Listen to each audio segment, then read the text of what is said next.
the right way. So that arrow is vitally important. Every one of these gas valves has an arrow. It has to go in the flow of direction, gas flow direction.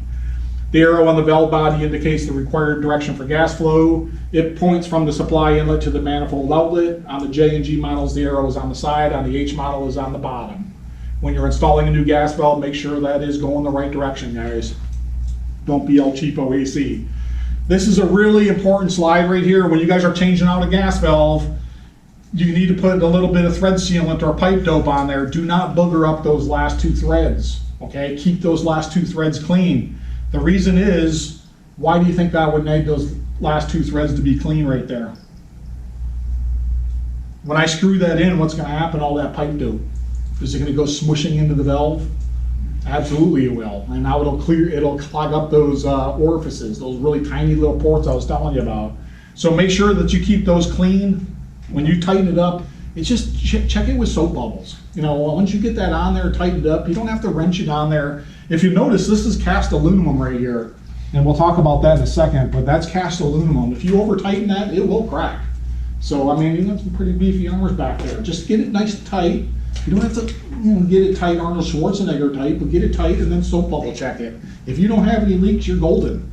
I did a class one time up in, I won't say the area, but the guy said he checks it with a propane lighter or a Bic lighter. Do not do that. What's wrong with this picture? Anybody point this out? This guy's an engineer at Emerson. He wanted to be a hand model in his other career. He's supposed to have one wrench on the bottom, one wrench on the top to tighten that up. Like I talked about, the cast aluminum inlet valves can crack if too much torque is applied. Get it snug and that's it. H and G valves with pilot tubing, this is the only fitting that you should over crank right here. You need to tighten that up until the ferrule breaks loose, then a half turn more. That's for your pilot outlet. Verifying and setting the gas pressure. You can only do this with a manometer that you have. I do a lot of companies, and I'll have like 40 guys at a company, and I'll ask who has a manometer, and it'll be 3 old guys in the back saying they got a manometer, and the rest of them don't. I'm like, how are you guys regulating gas pressure? And they look at me with that dumb look like they're not. I had one guy actually tell me in Fresno that he's regulating the gas pressure with the gas shutoff. If it looks like he's got too much pressure, he just shuts off that gas valve a little bit. It's like, you can't do it that way. You got to check it with the meter. Check it with your manometer. There's your manometer right there, a dual port manometer. Tech tip, can you read that? No? Can you read it? Can you?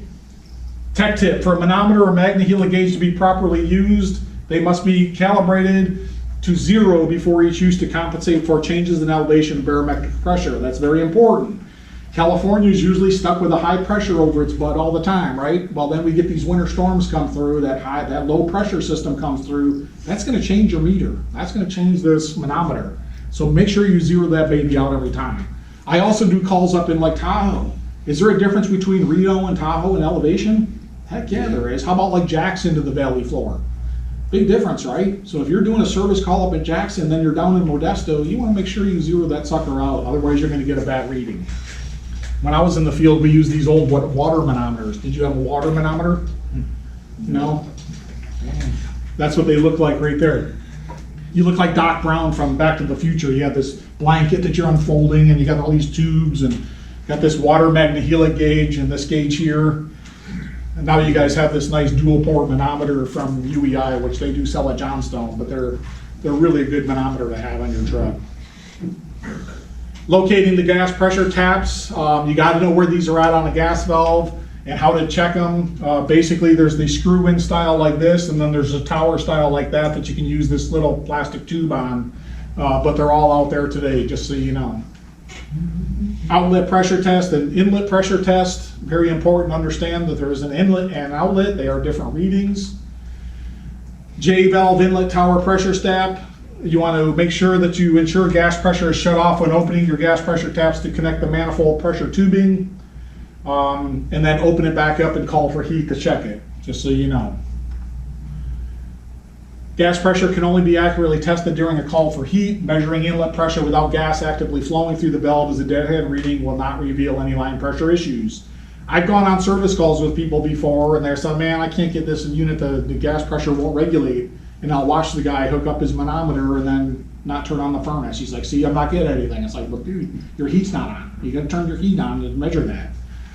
It's the only way you can do it. Also, do not hook your manometer to that. It looks like it is a test port right there. This little thing right here, that's not where you hook your manometer up to, guys, okay? I've seen that before in the field. That's actually used on sealed combustion chambers to vent gas and equalize regulator pressure. Connect to burner box with flexible tubing. Are you guys due for a break? We want to identify the pressure test ports on this gas valve. I want to show you that. Tech tip, ensure the thread sealant is used on the male plug fitting when reinstalling. So that fitting, when you pull that out and put in that fitting to check your manometer readings, you want to make sure you put a little pipe dope back on there. Sometimes the manifold will have an auxiliary port. Try to use that when you can. That keeps contaminant out of your gas valve. Remove the cap to access the manifold adjustment screw, and then counterclockwise increases outlet pressure, counterclockwise decreases it. Adjust in small increments, less than 1/4 turn. I've been on calls with guys where they'll go 4 turns around, and then I smack them upside the head and be like, dude, we're gonna be here all day if you keep doing that. 1/4 turn and test it, 1/4 turn and test it. These are the real life experiences, man. It makes my head spin sometimes. You're gonna run into this, I know you will. 2-stage gas valves. You want to adjust the high first and the low second. The reason you do it that way is if I adjust the low first and then I adjust the high, it's gonna change my load. So adjust your high first, your low second, and then go back and fine tune it after that, okay? It's very important to understand that on a 2-stage valve. You're gonna run into that in the field, I know you will, because all these new modern furnaces out there are 2-stage. And you'll really shine when you come out in the field and you know that, because guys out there, they don't. Contractors are like clueless. They're like, oh, I adjust the low first and the high second. Well, you just changed your low again when you did that. Pilot and manifold pressures are adjusted independently. When you have a pilot adjustment system or a pilot system, the screw goes the other direction. We want to make sure that you're aware of what you're adjusting. That's why we changed the direction on the pilot. It's a lot easier to understand when you're turning it and you see the pilot grow or shrink. We want to make sure that you're aware of what you're doing there. Conversion kits for natural gas to LP. You're going to have to do this in the field sometimes when a home has propane. There's a little spring that comes in the box. Every one of our gas valves do come with a LP gas kit in the box. In the past, in like the last 20 years, we started installing those with a gas LP conversion kit in there before it was a separately sold part. And you'd get 40 or 50 miles away from your shop and you're supposed to have that on your van. And you call the shop and say, boss, I came all the way up here to Jackson and I don't have a LP conversion kit with me, and guess what's happening? He's yelling through the phone. Check with the furnace manufacturer to ensure the proper orifice size requirements for LPG or propane. They're easy to install, don't be afraid of those. Key takeaways: replacement gas valves must be installed carefully in the proper orientation. For a system to operate properly, the inlet supply pressures must be within the min-max range set out by the manufacturer. After installation, the outlet manifold pressure must be confirmed and adjusted by a technician with your manometer. Question? Good. Troubleshooting them. When to replace a gas valve. If there is no heat and there is a valid call for heat from the thermostat, there is no clicking sound when the valve is energized, there is no measurable pressure at the outlet, you're changing the gas valve. If the system efficiency is down and other causes have been ruled out, if the outlet pressure remains above the set point or fluctuate, it is not operating properly. The manifold regulation should stabilize after about 20 seconds and stay within plus or minus 10% of that set pressure setting. I get a lot of contractors ask me, is it normal for it to go up and then down, up and down? It can go up and over your pressure setting, but it needs to regulate and stay within that range. If it keeps bubbling up and going too high, you could actually sell a system that way by showing that to a homeowner and say, it's working, but it's not working properly and you're using a lot more gas than you should. So I hear customers or contractors selling systems that way. If the gas valve has been subjected to water flooding, you're changing out a gas valve. If the manifold pressure cannot be adjusted, you're changing a gas valve. Troubleshooting them electrically. When the solid coil is energized, I know I'm going fast, but we are tight on time. When the solenoid coil is energized, the redundant main valves are drawn open. When the coil is de-energized, the return spring closes the valve. When the coil is energized, 24 volts can be measured between the two terminals. If 24 volts is present at the solenoid and there is inlet pressure, but no outlet pressure, the valve has failed to open. A stuck plunger or seized solenoid will cause an increase in current that causes the low voltage fuse to blow. A grounded solenoid coil or wire from the coil touching the valve body will cause an overcurrent and blow the low voltage fuse.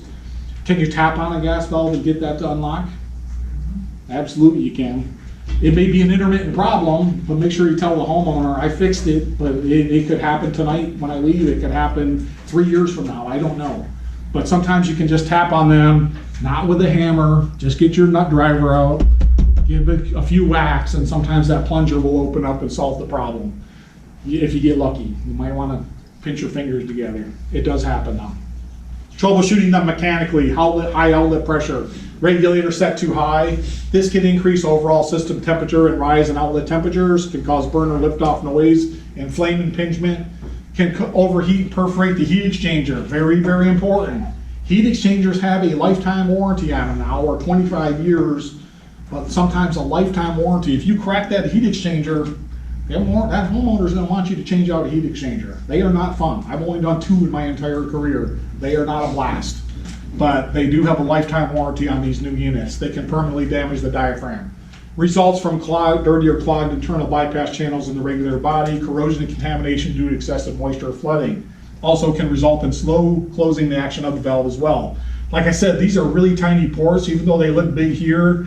Those are like hair thin sized ports. I mean, literally a couple hairs could fit through that port and that's it. So it's that tight in there. Visually inspecting